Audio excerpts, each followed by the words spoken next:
ओम शांति। 28 अक्टूबर 2021 आज के बाबा के साकार महावाक्य हैं। आज बाबा समझाते हैं, मीठे बच्चे देरी से आते हुए तेज पुरुषार्थ करो तो बहुत आगे जा सकते हो। दूसरों की चिंता छोड़ अपने पुरुषार्थ में लग जाओ। दूसरों की चिंता, दूसरों के पुरुषार्थ की चिंता छोड़ अपने स्व के पुरुषार्थ में हमें लग जाना है, ज्यादा ध्यान देना है। प्रश्न है, कौन सा कर्तव्य एक बाप का है जो कोई मनुष्य का हो नहीं सकता? कोई भी मनुष्य का नहीं हो सकता। उत्तर है, मनुष्य को देवता बनाना, उसे शांति धाम सुख धाम का मालिक बना देना, ये कर्तव्य एक बाप का ही है, एक शिव बाबा का ये कर्तव्य है जो कोई मनुष्य नहीं कर सकता। तुम्हें निश्चय है संगम पर ही हम भगवानोवाच सुनते हैं। अभी स्वयं भगवान कल्प पहले मुआफिक राजयोग सिखला रहे हैं। बाबा कहते ओम शांति। रूहानी बेहद का बाप बेहद के बच्चों प्रति अर्थात हम बेहद के बच्चों आत्माओं प्रति समझाते हैं। ये एक एक अक्षर व ज्ञान रतन लाखों रुपयों का है। बाप ने समझाया है, परमात्मा को रूप बसंत भी कहते हैं। उनका रूप भी है, नाम शिव बाबा है। वह ज्ञान का सागर है जिस ज्ञान से सदगति होती है। शिव बाबा ऐसे ज्ञान का सागर है जिस ज्ञान से हमारी आत्मा की सदगति होती है। बाबा कहते ज्ञान धन भी है, ज्ञान पढ़ाई भी है। ये ज्ञान देते हैं कौन? स्पिरिचुअल फादर शिव बाबा। आत्मा को कहा जाता है स्पिरिचुअल रूह। आत्मा भक्ति मार्ग में आत्माएं कितना भटकती हैं बाप से मिलने के लिए। हमारा शिव बाबा पिता है, भगवान है, तो उससे मिलने के लिए हम भक्ति में बहुत धक्के खाते हैं, कितना भटकते हैं। बाबा कहते आत्माएं उनको ढूंढते हैं, शिव बाबा को समझते भी हैं। भगवान एक शिव है, फिर भी धक्के खाते रहते हैं। बाप आकर समझाते हैं कि रूहानी बच्चों, तुम तो अविनाशी हो। हम आत्माएं तो विनाशी है ना।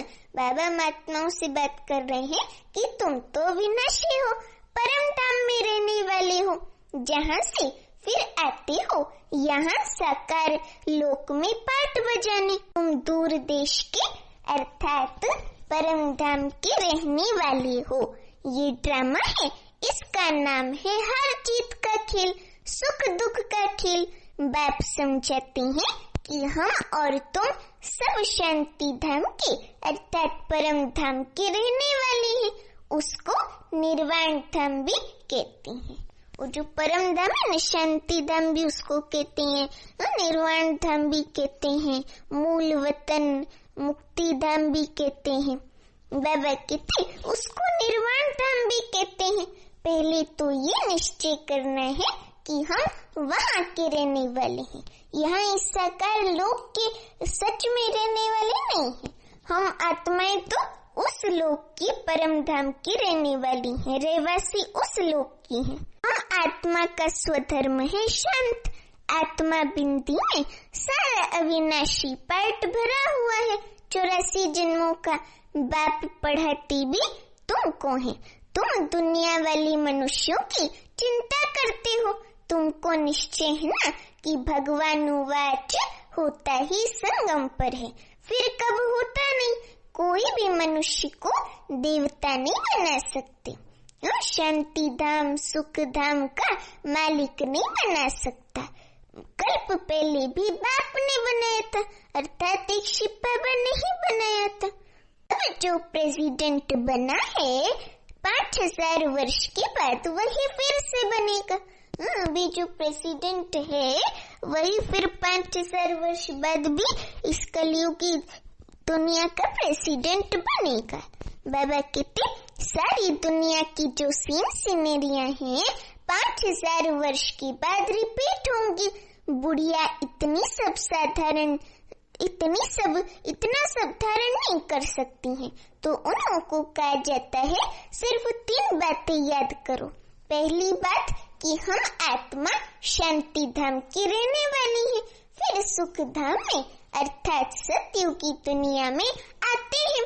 फिर आधा कल्प के बाद जब रावण राज्य शुरू होता है तो विकारी बन जाते हैं। इसको कहा जाता है दुख धाम। ये जो कलयुगी दुनिया है इसको कहा जाता है दुख धाम। जब दुख धाम पूरा होता है तब बाप कहते हैं मुझे याद करो। संगम युग पर मुझे आना पड़ता है तुमको शांति धाम सुख धाम में ले जाने के लिए। बाबा बच्चों को कह रहे हैं कि अब जो आकर बाप के बने हैं अर्थात शिव बाबा की बनी है वही वर्षा पाएंगे। हम बच्चे ही बाबा से स्वर्ग की बादशाही का वर्षा पाएंगे। ये सूर्यवंशी चंद्रवंशी राजधानी स्थापन हो रही है। करोड़ों मनुष्य आकर कुछ ना कुछ बाप से शिव बाबा से सुनेंगे, ज्ञान समझेंगे, वृद्धि होती जाएगी। सब तरफ तुमको जाकर समझाना होगा। बाबा ने 26 तारीख की मुरली में भी कहा था कि सब जगह जाकर तुमको ज्ञान देना है। और आज भी बाबा ने कहा कि सब जगह जाकर तुमको समझाना होगा। अखबार द्वारा भी बहुत सुनेंगे। पाकिस्तान में भी अखबार द्वारा पढ़ेंगे। वहाँ बैठ भी ये ज्ञान सुनेंगे। गीता का प्रचार सारी दुनिया में बहुत है। बात कहते हैं मामेकम याद करो और वर्षे को याद करो। शिव बाबा बच्चों को कहते हैं कि मामेकम याद करो अर्थात मुझे याद करो और वर्षे अर्थात स्वर्ग की बादशाही के वर्षे को याद करो। ये लिखत अखबार में पढ़ेंगे इसलिए भी बहुत ब्राह्मण बनेंगे और ऐसा समय प्रत्यक्षता का आने वाला है। तो बाबा वो क्या होने वाला है वो पहले से ही हम बच्चों को बता रहे हैं कि लिखत अखबार में पढ़ेंगे इसलिए भी बहुत ब्राह्मण बनेंगे। जिन्हों को वर्षा लेना होगा तो वे जरूर आकर लेंगे। अभी टाइम थोड़ा पड़ा है, वृद्धि होती रहेगी। देरी से आएंगे तो फिर तीखा पुरुषार्थ करना पड़ेगा। कल्प पहले जितने स्वर्गवासी बने थे बाबा कहते उतने अब भी बनेंगे जरूर। इसमें जरा भी फर्क नहीं पड़ता है। शांति धाम वाले शांति धाम में जाएंगे, तत्परम धाम में जाएंगे। फिर जब उनका पाठ होगा तो वो नीचे आकर पाठ बजाएंगे। फिर अपने अपने समय पर पाठ बजाने आएंगे। अब बाप कहते हैं बच्चे मुझे याद करो तो घर पहुंच जाएंगे। सन्यासी मुक्ति के लिए माथा मारते हैं इसलिए सबको कहते हैं मुक्ति ही ठीक है। सुख तो कलयुग का कागविष्टा के समान है। ऐसे कहते ना कि कलयुग का सुख कागविष्टा समान है। शास्त्रों में लिख दिया है कि सतयुग में भी दुख की बातें थी। असुर और देवताओं की लड़ाई होती थी, ये होता था वो होता था। अब सतयुग में तो सुखे सुखे, वहाँ दुख कैसे आ गया? तो बाबा कहते कि ये रॉन्ग बातें लिखते हैं कि दिखाते हैं सतयुग में भी दुख होता है देवताओं को। समझते कुछ भी नहीं। कहते हैं परमात्मा को आना है, पतित पावन परमात्मा आओ, आकर हमको रास्ता बताओ। दूसरे तरफ कहते गंगा पतित पावनी है। दूसरे तरफ कहते हैं कि गंगा पतित पावनी है। अच्छा, जब गंगा पतित पावनी है ही तो फिर पतित पावन शिव बाबा को क्यों बुलाते हो? और अगर पतित पावन शिव बाबा को बुलाते हो तो फिर गंगा को क्यों पतित पावनी बनाते हो? तो ये दोनों बातें ऑपोजिट हो जाती हैं। बाबा कहते कि बुलाते भी हैं और फिर दूसरे तरफ कहते गंगा पतित पावनी है। गंगा स्नान, यज्ञ, तप, यात्रा करना ये सब भगवान से मिलने के रास्ते हैं। जबकि बुलाते हो परमात्मा को, फिर धक्के क्यों खाते हो? ये सब भक्ति मार्ग की नोंद है। मनुष्यों को जो आता सो बोलते रहते। बाबा कहते मनुष्यों को जो आता है सो वो बोलते रहते हैं। समझे? इतनी मेहनत करते हैं परमात्मा से मिलने के लिए, इतनी भक्ति में ठोकरें खाते हैं, बहुत मेहनत करते हैं, तीर्थ यात्रा करते हैं, इधर उधर जाते हैं, धक्के खाते हैं। बाबा कहते कितनी मेहनत करते हैं परमात्मा से मिलने के लिए। अब भगवान से मिलने भगत जाएंगे या भगवान को आना पड़ेगा? पतित आत्मा तो जा ना सके परम धाम, बाप आते हैं ले जाने के लिए। सभी आत्माओं का पंडा एक ही है, शिव बाबा। तुम भी पवित्र बन उनके पीछे चले जाएंगे अंत समय में, और फिर परम धाम से होकर तुरंत सतयुगी दुनिया में पाठ बजाने चले जाएंगे। साजन है शिव बाबा।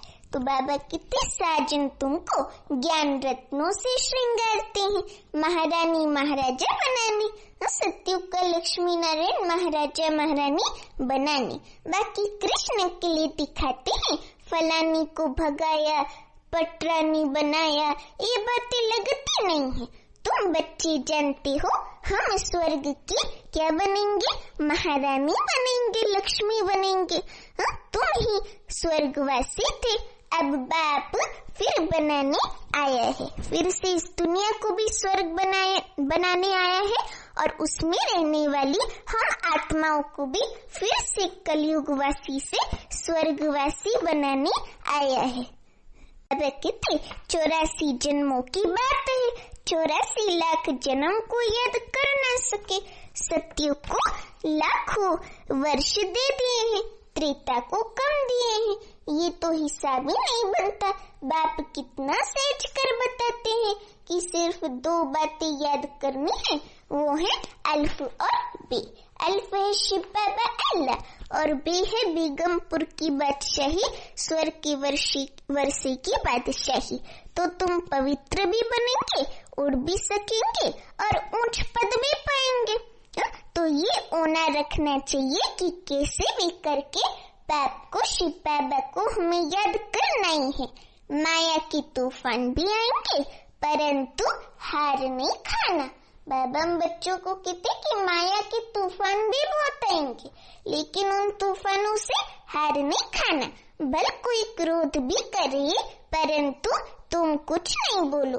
सन्यासी भी कहते हैं मुख में ताबीज डाल दो तो वह बोल बोल कर चुप हो जाएगा। बाप भी कहते हैं कोई क्रोध से बोले तो तुम शांत होकर देखते रहो। कोई भी हालत में तुम्हें शिव बाबा को याद करना है। बाबा की याद से ही वर्षा अर्थात स्वर्ग की बादशाही का वर्षा भी याद आएगा। तुम्हारे अतीन्द्रिय सुख का गायन है कि हम 21 जन्म के लिए स्वर्ग के परिजादे बनेंगे। वहाँ दुख का नाम भी, बाबा कहते सतयुगी दुनिया में दुख का नाम नहीं होगा, दुख का नाम निशान भी नहीं होगा। तुम 50-60 जन्म सुख भोगते हो, सुख का हिसाब जास्ती है। बाबा बच्चों को कहते कि सुख का हिसाब जास्ती है। सुख दुख इक्वल हो तो फायदा ही क्या। तुम्हारे पास धन भी बहुत होता है सतयुग में। कुछ समय पहले यहाँ भी बहुत सस्ता अनाज था, राजाओं की बड़ी राजाई थी। बाबा ने 10 आने मण बाजरी बेची थी। बाबा ने 10 आने मण बाजरी बेची थी, तो उनसे भी आगे कितनी सस्ताई होगी। मनुष्य थोड़े होंगे, अन्न की परवाह नहीं होगी। अब ये तो याद रहना चाहिए कि पहले हम घर जाकर अर्थात अपने घर परम धाम जाकर फिर नई दुनिया में आकर नया पाठ बजाएंगे।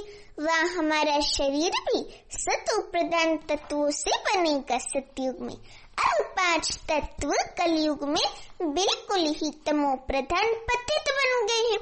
आत्मा और शरीर दोनों ही पतित है।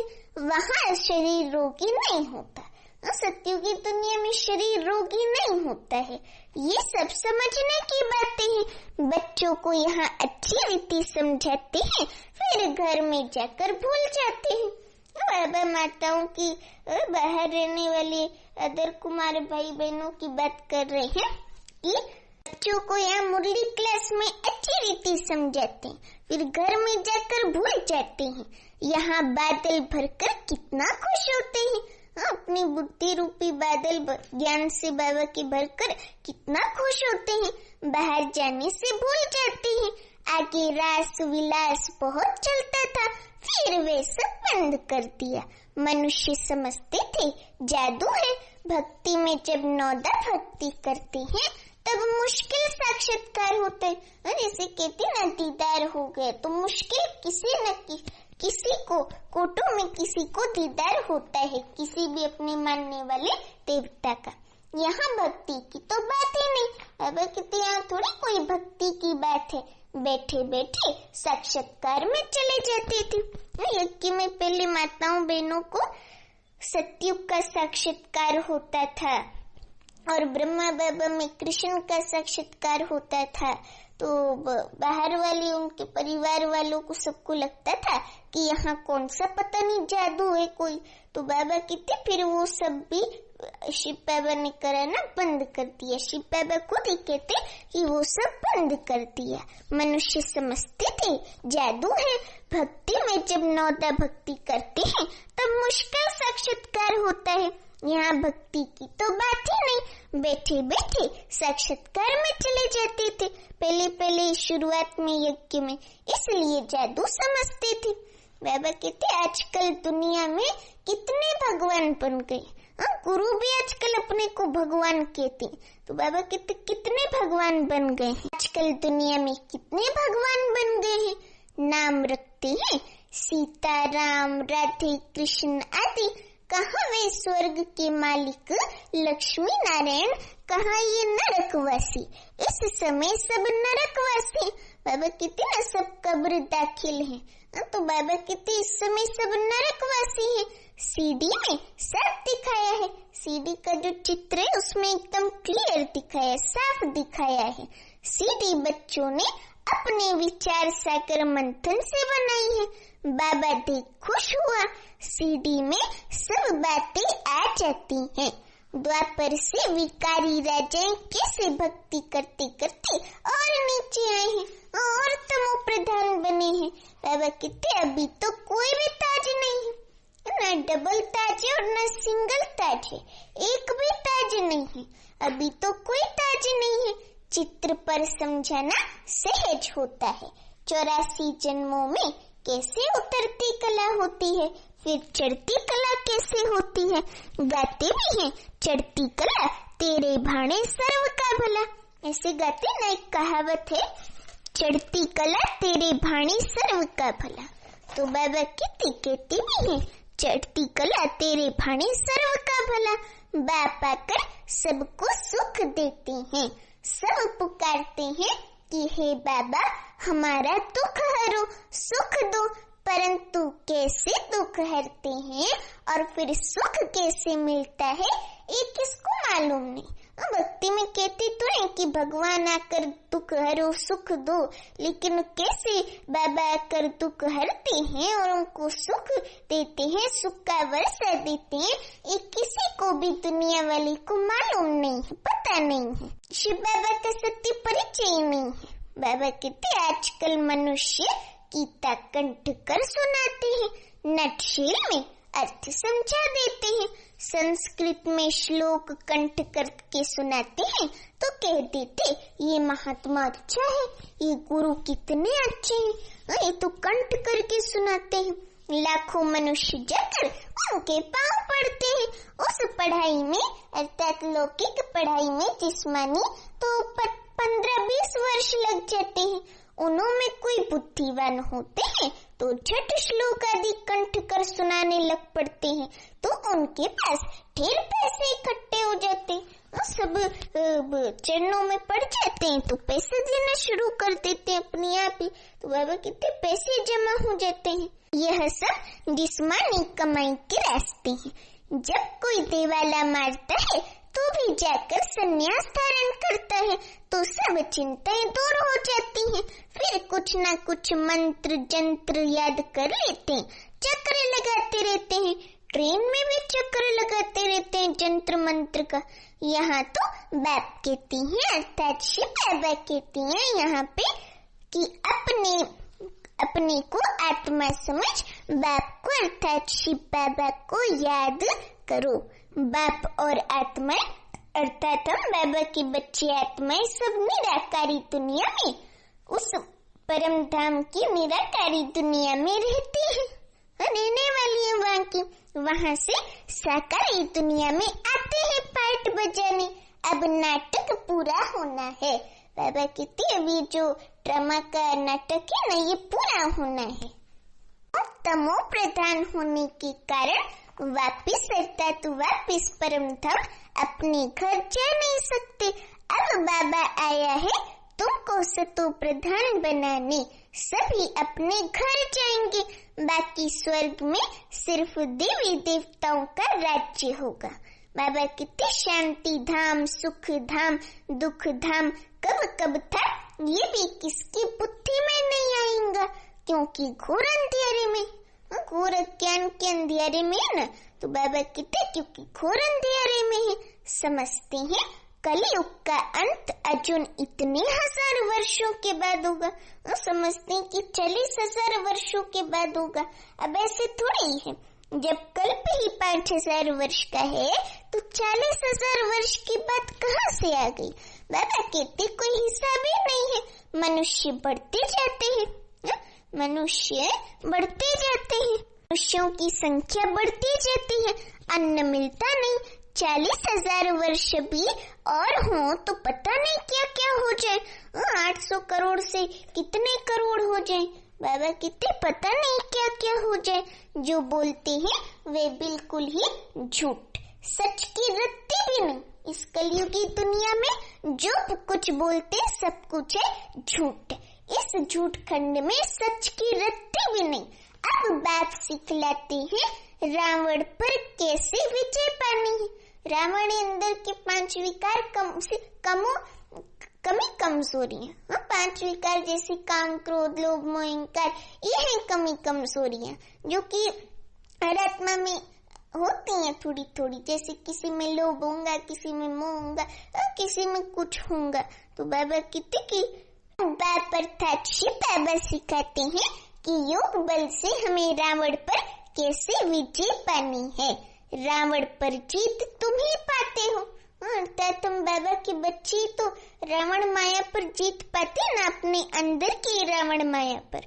रावण कोई बाहर का राक्षस 10 सिर वाला नहीं है, हमारे अंदर की कमी कमजोरियां हैं। पर बाबा हमको बाबा की निरंतर याद की यात्रा योग बल से रावण पर जीत पाना सिखलाते हैं।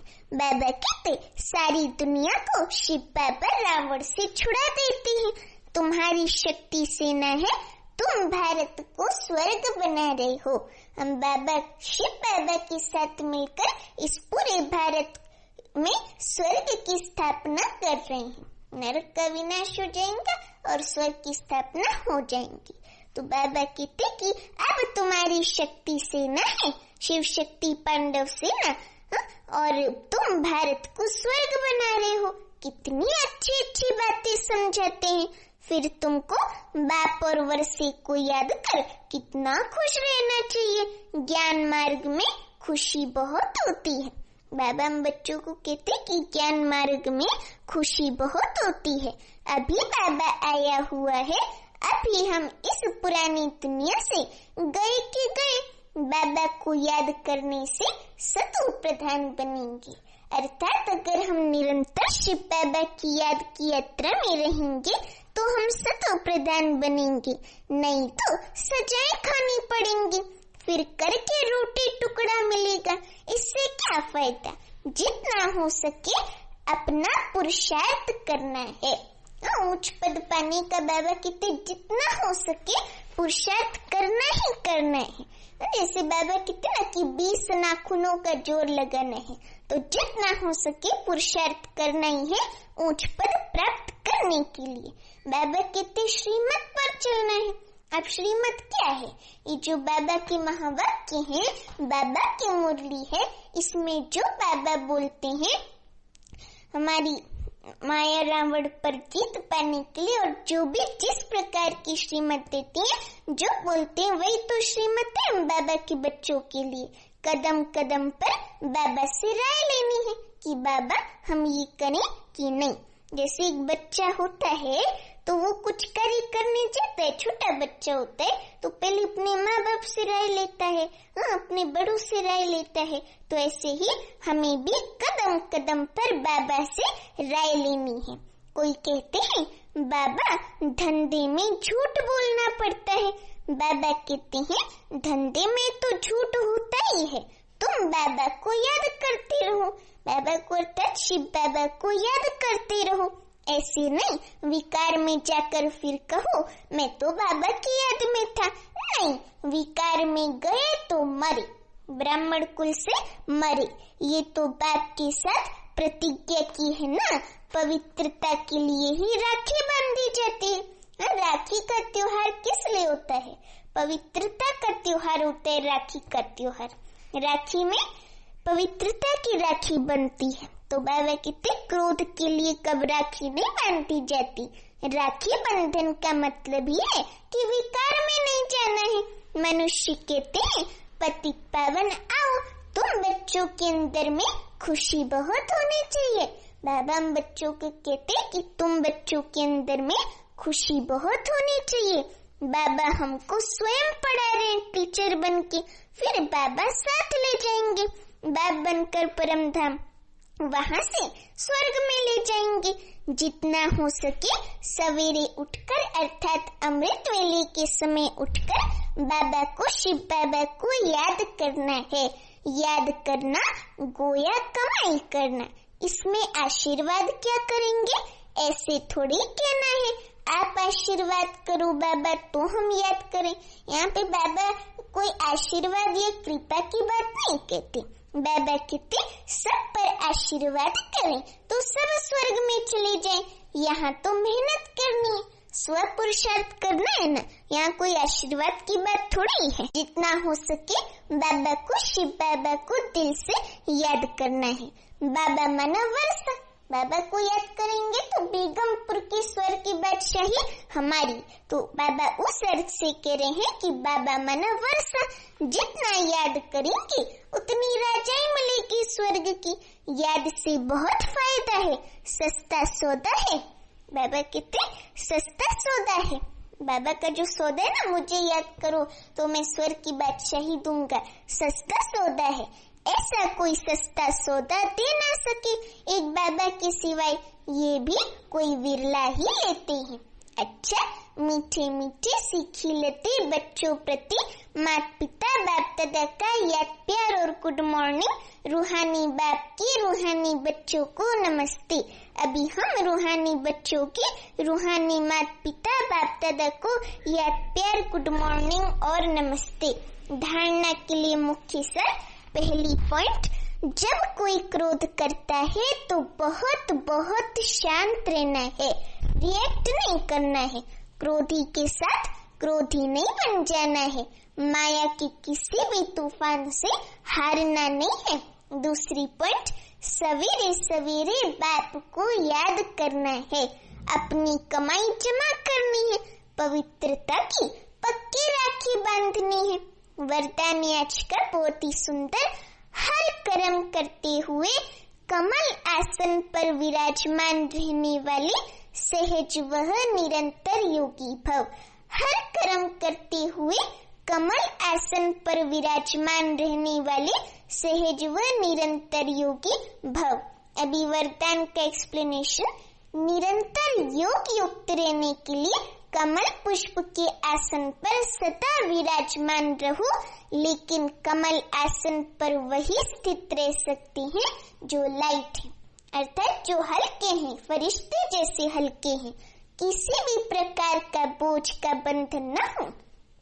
बाबा कहते किसी भी प्रकार का बोझ अर्थात बंधन न हो।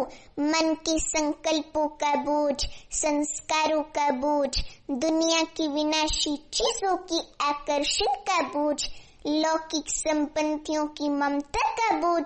जब ये सब बोझ खत्म हो तब कमल आसन पर विराजमान निरंतर योगी बन सकेंगे।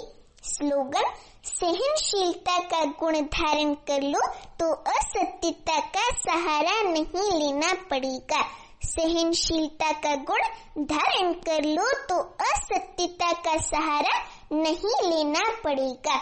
तो ये थे बाबा के आज के गुरुवार के सतगुरुवार के 28 तारीख के महावाक्य।